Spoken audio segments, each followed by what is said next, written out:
Bonjour à tous et bienvenue à True Fact. L'ONU se dit préoccupée par la situation des personnes LGBTQ+, au Canada. Genre, un des pays les plus woke qu'on peut avoir au monde. Évidemment, la nouvelle vient de Radio-Canada. Je pense que personne n'est surpris. C'est quand même le média le plus woke qu'on peut avoir. Fait que c'est pour ça que j'ai décidé de le lire avec vous. Parce que j'ai envie de rire un petit peu. Le Comité des droits de l'homme de l'ONU interpelle le gouvernement canadien quant à la discrimination persistante à l'encontre de divers groupes, dont celui des personnes LGBTQ+. Il somme également à Ottawa de légiférer pour interdire les interventions chirurgicales médicalement inutiles chez les enfants intersexués. Le comité se déclare notamment préoccupé par le harcèlement, la violence et l'exclusion sociale fondée sur l'identité de genre et l'orientation sexuelle, y compris à l'encontre des personnes de LGBTQI+.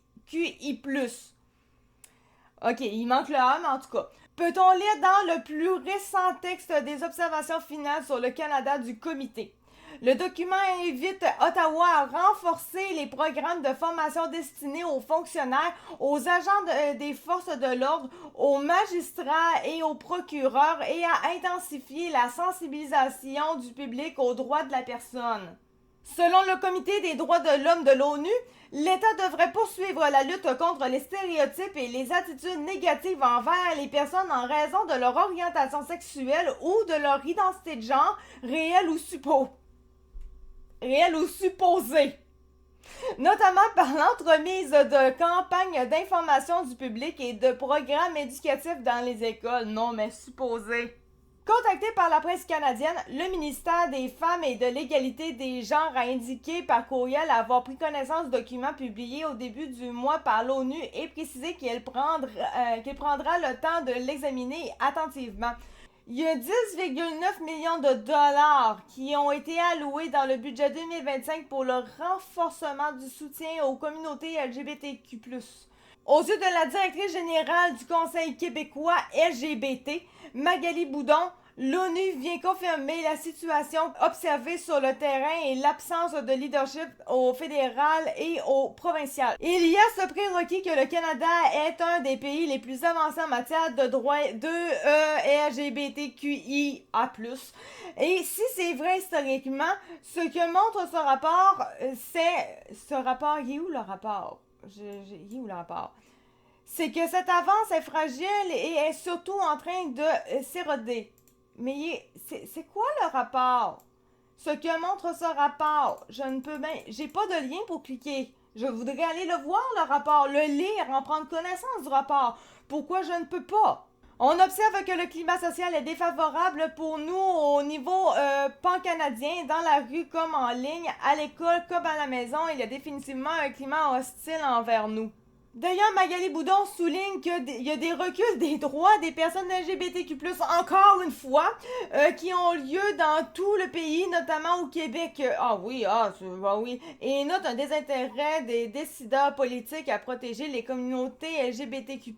C'est peut-être parce qu'ils sont en train de se réveiller, en fait, que ce serait peut-être le temps d'arrêter de foutre de l'argent n'importe où est-ce que c'est pas nécessaire, parce que, en fait, il n'y a pas vraiment de problématique. Si t'es même pas foutu de me mettre un lien sur le rapport en question, ou est-ce que ça prouve qu'il y a vraiment un recul, il y a une problématique, c'est parce qu'il y en a pas. La CAQ nous a clairement nui. Magali Boudon dénonce de nombreuses politiques publiques mises en œuvre par le gouvernement Legault au cours des dernières années et qui ont été délétères pour les personnes LGBTQ+. Chaque mois, on nous sort un nouveau règlement qui vient essayer de nous limiter et de nous mettre dans une case. Hein? Chaque mois, on nous sort un nouveau règlement. Mais quel règlement? L'intention est homophobe ou transphobe? Ah, les grands mots des woke, évidemment.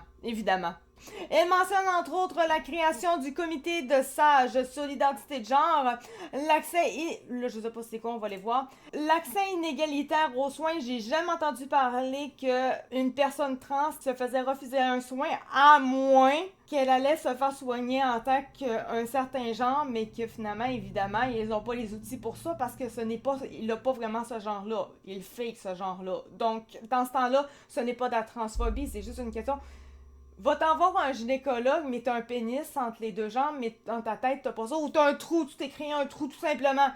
C'est clair que ça va être difficile de mettre un spéculum à l'intérieur du trou. Ou à l'intérieur d'un pénis. C'est clair que ça va être très difficile, hein. Parce que ce n'est pas conçu pour ça, parce que ce n'est pas réellement un vagin. Il n'y a pas d'utérus à regarder, il n'y a rien.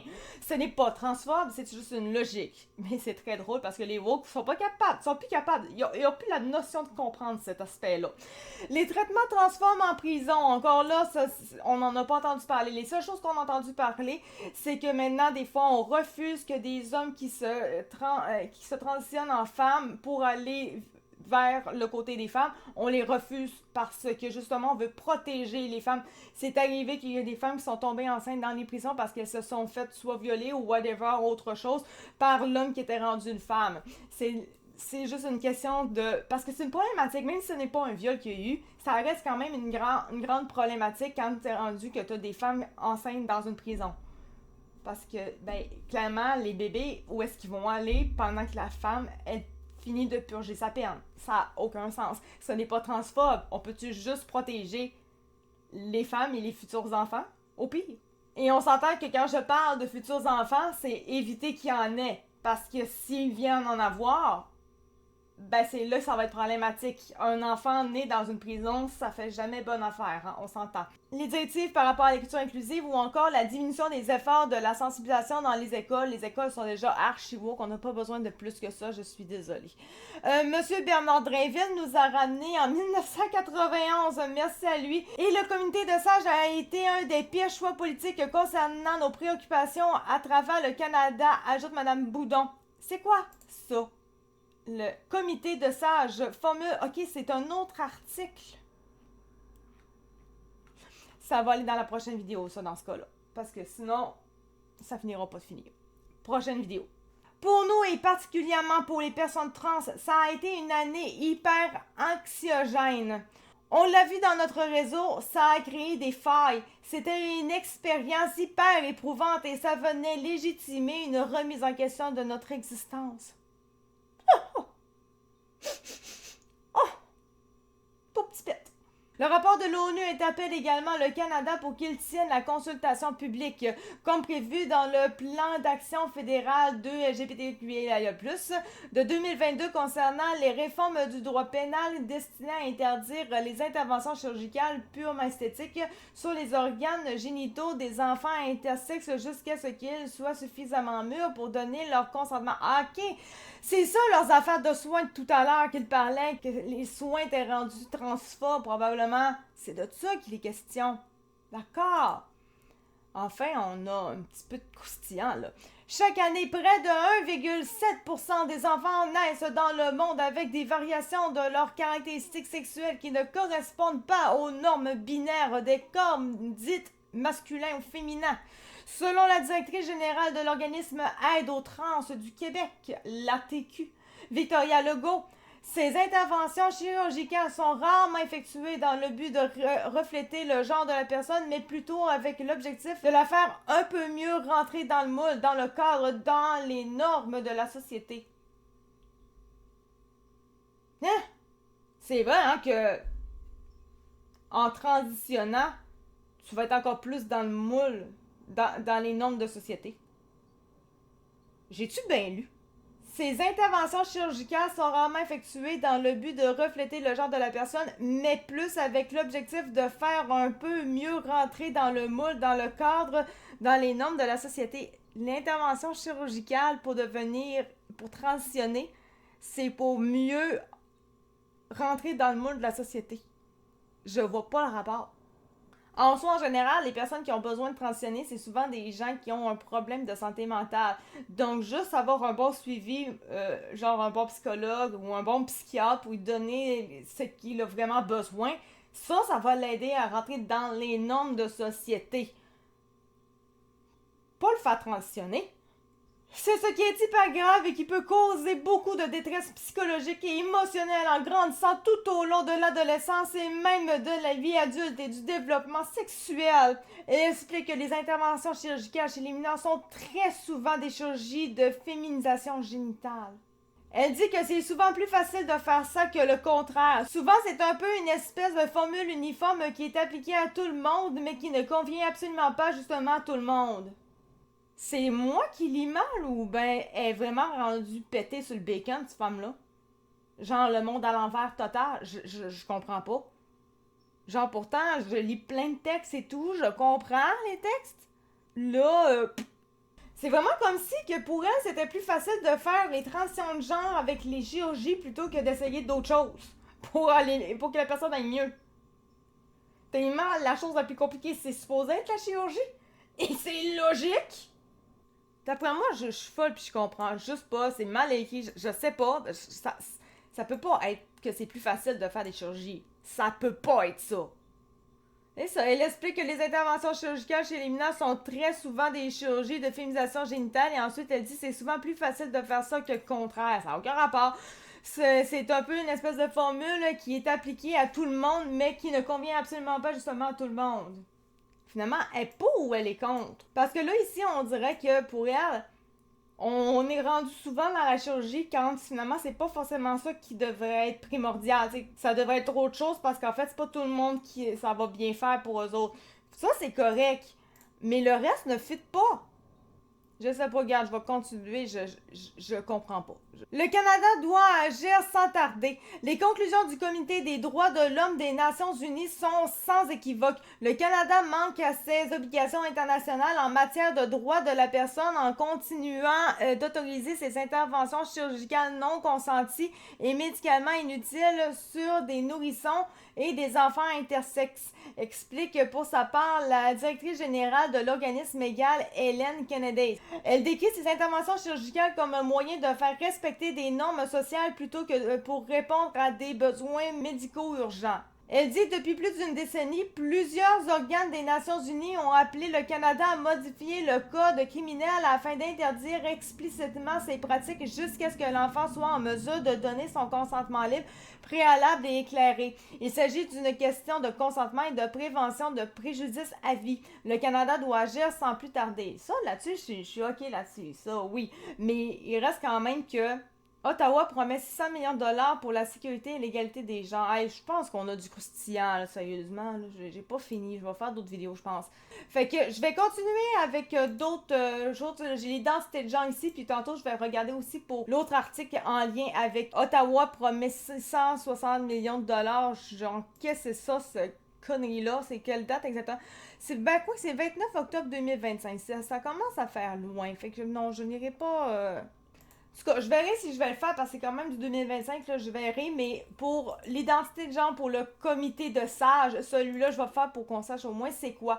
Donc, on va se retrouver pour une prochaine vidéo. Merci beaucoup de m'avoir écouté. C'était ActuCat de True Fact et à tantôt. Ciao, bye!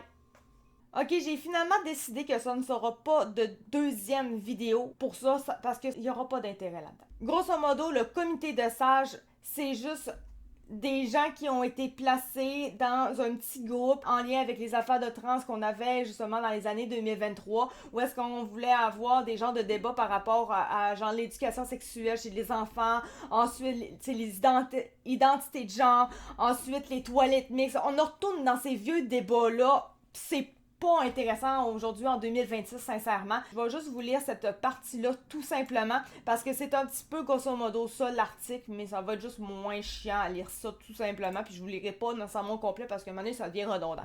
Donc le 5 décembre 2023, la ministre de la Famille, Madame Suzanne Roy, annonçait la création du comité de sages sur l'identité de genre. L'annonce s'inscrivait dans un contexte de tension sociale. Moi je le fais parce que sincèrement il n'y avait pas vraiment de tension sociale, c'est les qui sont arrivés avec ça.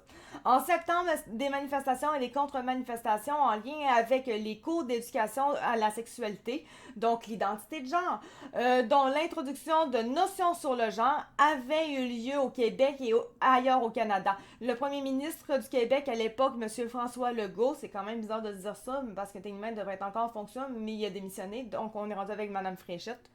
Bon. Avait alors lancé un appel au calme, puis confié à Mme Roy la responsabilité de mettre sur pied notre comité. À l'instar d'autres gouvernements, celui du Québec est de plus en plus appelé à se prononcer sur des questions liées à l'identité de genre. Afin de... Tu sais, ça fait vraiment genre 2023-2024, sérieusement, là. Afin de pouvoir prendre des décisions de manière plus éclairée en la matière, il nous a confié le mandat suivant. Je vais vous en lire juste deux, trois, genre. Brosser un portrait de la réalité québécoise, recenser les politiques publiques, les pratiques et les directives québécoises dans plusieurs secteurs, éducation, sport et loisirs, famille, santé, services sociaux, sécurité publique, etc. Analyser leurs effets potentiels sur l'ensemble de la société québécoise, recenser comme... Bon, ok, on comprend, à la fin, c'est collaborer étroitement avec le Conseil québécois LGBT. Fine. C'est pas plus intéressant que ça. Ça vaut pas une deuxième vidéo. Voilà.